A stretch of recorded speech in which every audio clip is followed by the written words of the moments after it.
Assalamualaikum para pejuang, apa kabar kalian hari ini? Semoga kita semua dalam lindungan Allah Subhanahu wa Ta'ala.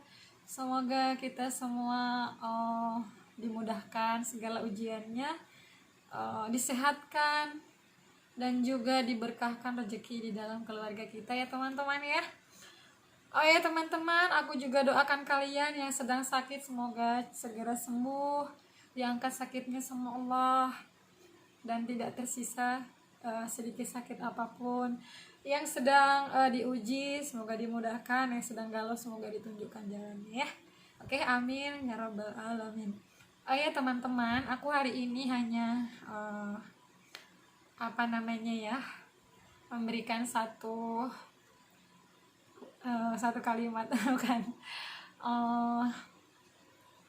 nge-share sesuatu yang pernah aku dapatkan, dan mungkin ini gak seberapa ya, tapi aku hanya ingin berbagi sama kalian. Oke teman-teman, sebelum aku ke ceritanya,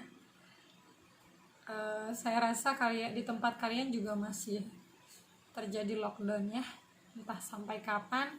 Di tempat saya juga masih lockdown, baik sekolah, pabrik-pabrik, atau kantoran ya. Semoga cepat berakhir dan kita sambut bulan suci Ramadan dengan penuh kegembiraan, dengan penuh semangat. Berharap banget sebelum datangnya bulan Ramadan nanti virus ini udah berakhir ya teman-teman ya, dan sudah bersih, dan semua saudara-saudara kita dilindungi Allah Subhanahu wa Ta'ala. Dan si virus, si cantik ini yang namanya corona ini cepat-cepatlah berlalu, jangan lama-lama lagi di sini gitu, karena benar-benar menghambat ya proses belajar mengajar gitu kan. Walaupun bisa secara online, tapi kan sebenarnya beda ya dengan langsung face to face gitu, yang namanya belajar gitu. Belum lagi yang ibu-ibu yang sudah kesusahan di dapur, pengeluaran tetap banyak sedangkan pemasukan sedikit gitu, harus pinter-pinter ya bu ibu. Saya juga sama kok merasakan hal seperti itu, sangat-sangat kerasa. Jadi yang namanya pemasukan sama pengeluaran gak seimbang gitu ya, jadi mau gak mau ada yang harus kita kecilkan gitu, yang harus kita kecilkan pengeluaran yang tadinya misalnya mau makan gaji atau uang kita 50%, dibuat jadi 45% gitu kan ya. Aduh, diatur-atur lah ya. Aku rasa apalagi seorang ibu misalnya di luar sana yang anaknya banyak dan juga ayahandanya terhenti untuk bekerja, saya yakin banget begitu susahnya mereka gitu. Makanya saya juga jor-joran untuk sel-selan di jualan live saya. Saya coba cari cara, walaupun saya bisa ngebantu gak banyak ya teman-teman, ya Allah sedikit lah gitu, sedikit banget gitu. Tapi saya rasa mudah-mudahan sih itu bermanfaat gitu ya, walaupun hanya sekedar sembako gitu. Karena merasakan banget kita yang punya istilahnya tuh istilah cukup ya, dicukup-cukupkan gitu, itu pun kita kayak ngerasa ngap gitu ya dengan banyaknya pengeluaran. Bagaimana mereka gitu yang misalnya per bulan gajinya cuma 500.000 gitu ya, bayangkan teman-teman, dan dia punya anak misalnya 4, 5 atau 6 atau 3, itu sangat-sangat ya, kalau matematikanya manusia mah nggak akan cukup gitu ya. Tapi kalau matematika Allah kan ya, satu-satunya cara adalah kita berharap sebanyak-banyaknya sama Allah gitu. Oh ya teman-teman,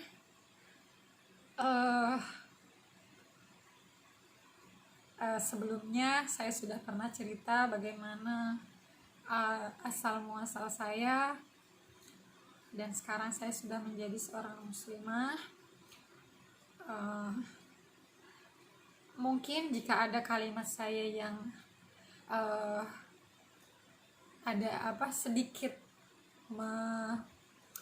bukan menyindir ya, mungkin menyakiti atau tidak enak didengar gitu. Seolah-olah misalnya yang kalau udah berpakaian seperti ini seolah-olah sempurna gitu. Enggak ya teman-teman. Ya Allah, mohon maaf lahir batin jika misalnya saya menyampaikan sesuatu kurang berkenan, jika misalnya saya berbicara bahasanya kurang santun. Saya juga adalah manusia sama seperti teman-teman gitu. Hanya saja saya belajar untuk sedikit demi sedikit agar menjadi lebih baik gitu teman-teman. Jadi bukan berarti saya berbicara saya adalah yang paling wow, yang paling oke, yang paling segalanya. No no no no. Bisa jadi dosa saya lebih banyak lagi dari teman-teman, bisa jadi ya Allah alam, kan kita nggak tahu ya teman-teman. Jadi kalau ada misalnya teman-teman yang bilang kalau udah menutup aurat, kalau sudah hijrah hidupnya harus benar-benar sempurna, seolah-olah seperti malaikat, tidak pernah melakukan kesalahan misalnya. Tidak ya teman-teman, kan saya juga hanyalah manusia gitu. Jadi kalau jangan samakan antara sifat seseorang dengan kewajibannya menutup aurat. Kalau menutup aurat itu sudah jelas kewajibannya turun dari Allah gitu ya, dan itu wajib untuk seorang muslimah. Jika misalnya kalian belum sanggup secara belak-belakan untuk seperti saya misalnya dulu, dari misalnya ya subhanallah ya, dan misalnya seksi, gak menutup aurat kemana-mana, tiba-tiba saya brek gitu langsung menutup aurat seperti ini gitu, dan belum bernikop. Karena nikop itu kan tergantung kalian memahaminya ya, imam hambali atau imam mau pilih yang sunnahnya atau yang wajibnya gitu. Nah itu teman-teman, jadi enggak melulu apa yang kita lakukan itu salah gitu. Maksudnya kalaupun sekarang kalian masih berproses, misalnya kerudungnya di bawah dada misalnya kan, terus kerudungnya udah mulai gede, atau misalnya sudah tidak ngetat bajunya gitu, perlahan-lahan aja, kalian yang tahu diri kalian sendiri ya enggak. Tapi kalau saya ya, saya gitu, kalau udah tahu sesuatu itu saya akan saklek dalam arti ini tuh kewajiban gitu menutup aurat gitu kan. Nggak ada lagi tawar menawar kalau saya ya, nggak ada lagi tawar menawar gitu. Tapi kalau misalnya kan orang beda-beda ya, ada yang misalnya menjalani proses hijrah itu pelan-pelan, dengan misalnya mulai meninggalkan riba, dengan misalnya mulai meninggalkan berhala, meninggalkan ya syirik-syirikan, dukun-dukunan misalnya, atau mulai meninggalkan pergaulan yang tidak baik pelan-pelan gitu kan. Kalau misalnya kalian nggak sanggup secara langsung blek selesai gitu ya, pelan-pelan. Semua kita beda-beda caranya gitu. Kalau saya mungkin dengan gaya saya seperti ini ya, kalau saya sudah paham misalnya riba itu nggak ada toleransi, nggak ada tawar menawar, pokoknya hukuman yang paling kecil adalah seperti mensetubuhi ibu kandung kita sendiri, no gitu. Saya nggak mau gitu, maksudnya saya nggak nanya lagi kenapa gitu. Kalau misalnya hadisnya udah jelas, sudah saya tinggalkan kayak gitu, walaupun emang itu susah teman-teman. Ya teman-teman, insya Allah kalian bisa, jika kalian ada niatan jauh di lubuk hati kalian. Andai mungkin kalian adalah seorang istri, atau mungkin kalian sekarang sedang masih jomblo, gimana ya, dulu saya pernah dengar seperti ini sebelum saya berhijrah ya, sebelum hijrah gitu. Teman-teman saya selalu bilang, nanti aja deh aku menutup auratnya kalau udah nikah. Nanti aja aku menutup auratnya kalau udah punya anak. Dan akhirnya ditunda-tunda terus. Ya, namanya kita dapat godaan syaitan ya kan teman-teman, yang tadinya sudah mau dekat, pas dia udah menikah nggak juga nutup aurat itu. Tapi pertanyaannya lagi, apakah kita masih hidup sampai kita nikah nanti?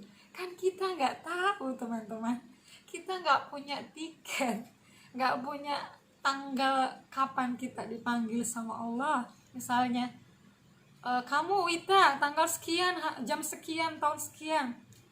Andaikan Allah bikin bikin tiket dan nomor kematian kita, nggak akan ada manusia yang normal di dunia ini, pasti pada stres memikirkan kematiannya. Tapi saking baiknya Allah gitu, Allah sembunyikan rahasia kepergian kita nanti gitu ya, ke tempat yang abadi gitu. Ketika aku berpikir bahwa oh iya ya, apa nanti aku masih hidup gitu. Jadi kalau misalnya kalian sesaat terpikirkan, bismillah ya Allah bantu aku untuk hijrah, pelan-pelan gitu. Kalian senang nyamannya dimulainya dari mana? Kalian nyamannya dimulainya dari mana? Silahkan ya. Karena yang namanya hijrah, yang namanya kita mendekati Allah, enggak apa ya teman-teman, kamu gak akan punya penyesalan gitu. Bahkan menyesalnya itu ketika kita udah berilmu. Saya belum berilmu ya teman-teman, masih jauh sekali. Dan saya harus banyak belajar dan banyak lagi belajar. Jadi saya hanya ibaratnya apa ya, bercerita hanya sebagai kalian adalah teman gitu, bercerita untuk sahabat lah ya istilahnya. Jadi saya enggak menggurui ya teman-teman ya. Kalau misalnya kalian undur lagi, nanti hidayahnya keburu kabur gitu. Karena teman-teman, ternyata kalau kita semakin udah meninggalkan hal-hal yang terburuk dalam hidup kita semakin tenang. Nggak punya duit juga tenang. Percaya nggak? Itu namanya keimanan kita tuh udah ada gitu. Walaupun misalnya hanya satu titik jarum benang, ya dia sudah ada gitu. Dulu saya pernah berpikir seperti ini. Ketika saya awal masuk Islam, saya mikir begini, ya Allah, kalau misalnya aku harus masuk Islam dan emang saya sudah yakin, aku harus siap resikonya. Sudah saya tulis panjang-panjang resikonya, dari nomor 1 sampai berapa nomor gitu, sampai puluhan nomor. Resikonya bukan kenyamanannya ya, resikonya dulu yang saya list gitu. Apa yang harus saya hadapi? Pertama, orang tua, saudara, teman-teman dihujat, difitnah, dicampakkan, dihapus, ya pokoknya mah teman-teman, yang namanya kita kita dari lahir berada di keluarga yang dia menganut agama tersebut, lalu ada satu anak yang sudah tumbuh dewasa dan dia mencari keyakinannya sendiri, dan dia keluar dari zona itu, wajar-wajar saja keluarga saya, saudara saya marah, tidak suka, benci, dendam, segala macam itu. Itu hal yang wajar. Karena mereka belum paham. Karena yang mereka pahami adalah agama yang mereka anut, ya kan? nggak membuat saya misalnya menjadi dendam, malah saya berpikir itu hal yang wajar mereka marah karena saya bagian dari keluarganya gitu kan.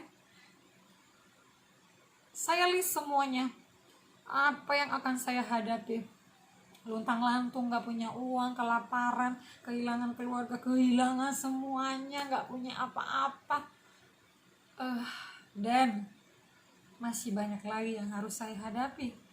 Itu udah saya list gitu satu-satu. Setelah saya list semua resiko yang saya akan hadapi ketika itu teman-teman, saya list lagi apa yang akan saya dapatkan ketika saya bisa melewati itu gitu. Kenyamanankah, atau masih ketakutan, atau masih apa ya istilahnya, gimana sih teman-teman, pernah gak sih berpikir kayak bukan berpikir, merasakan ya, mungkin aku udah merasakan gitu. Kita punya segalanya, apa yang kita butuhkan saat itu bisa ada gitu ya, tapi nggak ada kenyamanan di dalam hati kalian, nggak ada kebahagiaan, nggak ada ketenangan gitu, penuh dengan ya huru hara lah ya, kenyamanannya nggak ada sama sekali gitu. Pokoknya gerah gitu, rasanya itu pengen pergi jauh-jauh ya kayak gitu. Makanya ketika kita melangkah untuk hijrah, ya silahkan sebelum terlambat. Toh apa yang kita punya di bumi ini, apa yang kita punya, mobil, rumah, laut yang kalian punya, gunung yang kalian beli, nggak akan dibawa ke dalam kubur. Yang dibawa cuma sehelai kain kafan, udah itu aja. Jadi kalau saya yang namanya manusia ya teman-teman, pasti dia merasakan hari-hari kekurangan, kesulitan gitu. Tapi karena dalam hati saya, oh ya udah, ada Allah ini yang bantuin, ada Allah ini yang maha kaya gitu. Ada masalah pasti ada solusinya. Jadi teman-teman dulu yang namanya di zaman saya ya, bukan di zaman saya aja ya, sekarang juga gitu. Makanya saya suka cemburu gitu ya, cemburu sama teman-teman yang misalnya dia sudah hijrah dari agama ini ke agama Islam gitu, tapi orang tuanya menerima, saudara-saudaranya menerima, walaupun misalnya emang ada hal yang mungkin di dalam hati mereka tuh ada titik hitam gitu, nggak suka gitu. Tapi setidaknya kita masih diakui dan setidaknya kita masih bisa berada di dalam keluarga tersebut gitu. Dan itu lagi-lagi itu resiko yang saya ambil. Tapi karena udah gimana sih yang namanya udah jatuh cinta gitu ya, jatuh cinta sama Allah dan ada di dalam hati kita gitu, mau ujiannya itu apapun gitu kan, nggak takut. Ketika kamu diancam mau dibunuh dan usia kamu kala itu masih belasan tahun ya, apa sanggup ya mendengarkan ancaman tuh stres teman-teman. Tapi alhamdulillah lagi-lagi gitu, akan ada kemudahan bagi orang yang mau bertekad gitu. Makanya kalau dengar teman-teman, aduh udah bisnis ini bisnis itu, punya ini punya itu gitu, masih mengeluh, masih nggak mau berbagi gitu, masih istilahnya itu apa ya, kayak seolah-olah dia kerja itu dan dia mendapatkan rezeki sebanyak itu adalah hasil tangan dia sendiri gitu. Padahal dia lupa gitu ada Allah. Kalau misalnya kata Allah itu bukan rezeki kamu, dengan gampangnya Allah melenyapkan, ya enggak? Tapi kalau kita kemana-mana dan dimanapun, harapan kita tentunya semua untuk Allah, pada Allah. Insya Allah kita nggak akan pernah merasakan sedih, nggak akan pernah kita merasakan kesusahan. Tapi kita jalani itu dengan ikhlas, ya teman-teman. Dulu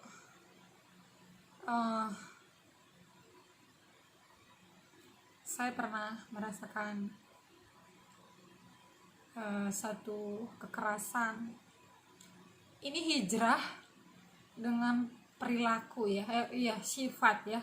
Saya juga bisa melalui itu dengan susah payah teman-teman. Saya itu dididik di keluarga yang sangat-sangat keras, karena orang Sumatera memang logat dan wataknya seperti itu gitu. Sangat-sangat keras, dibanting, dipukul, ditendang, lanting berapa meter, dipukul punggungnya sampai kayunya patah, sapu patah di paha, dan itu udah hal yang biasa. Tapi itu membekas di hati saya. Dan benar apa kata motivator untuk orang tua, bahwa apa yang dia lakukan kepada anaknya semasa dia kecil hingga dewasa, yakinlah sampai dia dewasa nanti akan merekam semua apa yang dia alami. Apakah dia dididik dengan kelembutan, apakah dia dididik dengan kekerasan, ya itu pasti membekas. Dan tumbuhlah saya jadi anak yang temperamen. Jujur, saya dulu seorang temperamen, gampang marah, gampang mendidih emosinya. Bahkan hal yang pernah saya lakukan adalah hal konyol yang paling buruk yang membuat teman saya takut. Jadi saya orangnya ini nggak suka diomongin di belakang teman-teman, dan kayaknya semua orang nggak suka ya. Saya lebih suka dikasih tahu di depan. Misalnya, hei kamu Wita, baju kamu nerawang, kelihatan itu auratnya, kamu nggak pakai mihnah, bla bla bla bla. Oh iya, lebih suka, walaupun pahit ya kalau diterima telan secara langsung, tapi itu di depan kita lebih apa istilahnya, lebih bisa menerima gitu. Ketika itu saya merasakan bahwa saya diomongin di belakang dan saya tidak suka. Saya lebih suka dinasihati face to face, secara langsung gitu. Apa misalnya kekurangan saya, apa kesalahan saya. Dan ketika itu saya masih baru di Bogor dan saya belum bisa membendung emosi saya, dan saya juga masuk Islam baru beberapa minggu, dan mungkin keimanan saya dan cara saya mengolah emosi, mengendalikan emosi belum bisa sama sekali. Yang paling ringan saya lakukan kalau marah adalah saya lempar botol kaca ke tembok, dan orang itu ada di situ. Saya berani. Apa yang membuat saya berani? Apa yang membuat saya jadi anak temperamen? Apa yang membuat saya jadi anak yang gak sabaran, anak pemberontak? Ya, karena sejak kecil saya sudah dididik dengan keras. Saya pikir itu merasuki dalam tubuh jiwa saya karena kebiasaan, karena terbiasa hidup dengan kekerasan, banting bar gitu. Pokoknya kalau di ini nih ngeri gitu ya. Tapi ketika itu saya pernah berpikir seperti ini teman-teman, ya Allah, capek ya gue kayak gini terus gitu ya. Otak kiri, otak kanan saya penuh dengan emosi, itu kan jadi auranya tuh jelek ya, udah nggak ada positifnya lah gitu. Suatu saat saya mikir gini, ketika saya udah banyak mendalami Islam, bukan mendalami memahami, pelan-pelan saya memetik ilmu dikit-dikit di sini. Bukan saya sombong ya teman-teman, tapi saya belajar kala itu dikit-dikit, dan sekarang pun saya masih jauh dari berilmu jauh sekali. Saya harus benar-benar belajar lagi gitu. Saya mikir, ya Allah, apa gunanya saya jadi orang temperamen, jadi orang pemarah? Apa gunanya, apa untungnya? Siapa yang beruntung, siapa yang rugi gitu kan? Makanya kalau misalnya ada orang bilang sifat itu nggak bisa diubah, itu bohong. Kebiasaan, sifat, watak nggak bisa diubah, itu bohong. Karena watak saya sangat-sangat luar biasa, dan saya terlahir dari keluarga yang berasal dari Sumatera Utara. Dan untuk orang-orang di sana itu yang namanya banting-banting, pukul-pukul, tonjok-tonjokan, hal yang lumrah. Ya mungkin dulu, nggak tahu kalau sekarang ya. Mungkin kalau misalnya di tempat kalian jewer kuping aja itu udah kekerasan gitu. Ya. Jadi mungkin beda-beda versinya gitu. Ketika itu saya mikir, udahlah, sekarang aku sudah hijrah, aku udah belajar pelan-pelan. Aku mau ubah semua apa yang aku punya di dalam otakku ini, yang di dalam hati ini gitu. Yang namanya gak sabaran, emosionalan, bla bla bla bla bla yang aku miliki, aku buang semua.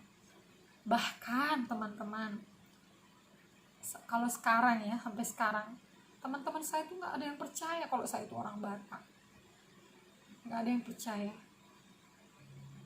Saya berlatih pelan-pelan. Alhamdulillah bisa.